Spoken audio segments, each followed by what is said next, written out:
morning, everyone. This is Michael Fanning, and this is warm-up 329.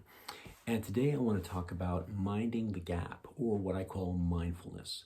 So here we are, February of 2021.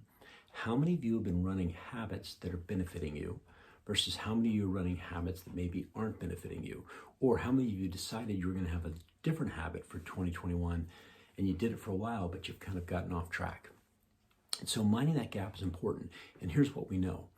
40 to 80% of what we do every single day is a habit. And we know that success is not an accident. Success is a positive habit or a beneficial habit that we run that's an automaticity. But 40 to 80% of us run these habits in a non-conscious state. The question you have to ask is, the habit that you've habitualized, right, that's in that automaticity, is it benefiting you?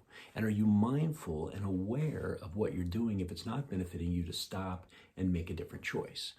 And one of the ways we do this successfully, and the reason why I wanted to revisit this, is because how many of you have done a legacy statement?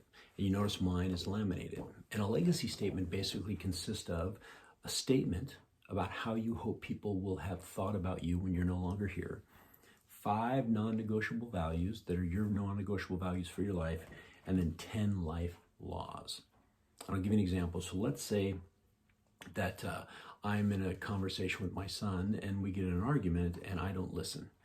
I need to be mindful in the moment to wait, hang on a sec. One of my non-negotiable values is I listen to understand. And I'm not doing that. Why am I not doing that? That's who I am. Another one, maybe there's, I'm somewhere and somebody says, hey, we're all going to go get ice cream. You want to go with us? And I go, wait a second. One of my non-negotiable values is I make healthy life choices. Maybe I'll go with you guys, but I'm just going to avoid the ice cream. The point being is that if I will follow my legacy statement, if I will follow these rules, I will make choices that will allow me to change my habits and move myself closer to my future better self. So my question to all of you is this, is how many of you have done a legacy statement and are reading it every morning? And if you haven't done a legacy statement, I'm going to put a link to Robin Sharma's video on how to create a legacy statement. And I would challenge you, build one, put it somewhere where you see it every day, and read it every day. And what it will do is, going back to minding the gap, think about this. So stimulus hits us, and we have a small little gap that's about a second or less, and then we react. And that reaction is based on our habitualized habit, right, that we're running in a non-conscious state. And so if you want to be mindful, you've got to take advantage of that gap. And by taking advantage of that gap is to say, here's the stimulus, right? So here's the stimulus sitting in front of me.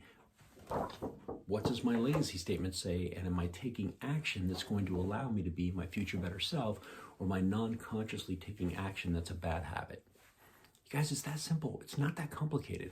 But being aware in the moment and minding the gap is so critical to your future better self. So I'll put a link to it. If you haven't done a legacy statement, do one. If you have done a legacy statement, maybe you haven't been looking at it every day. Get back to looking at it every day. All right, everybody, be awesome and help somebody. Make it a great day. Thanks for listening.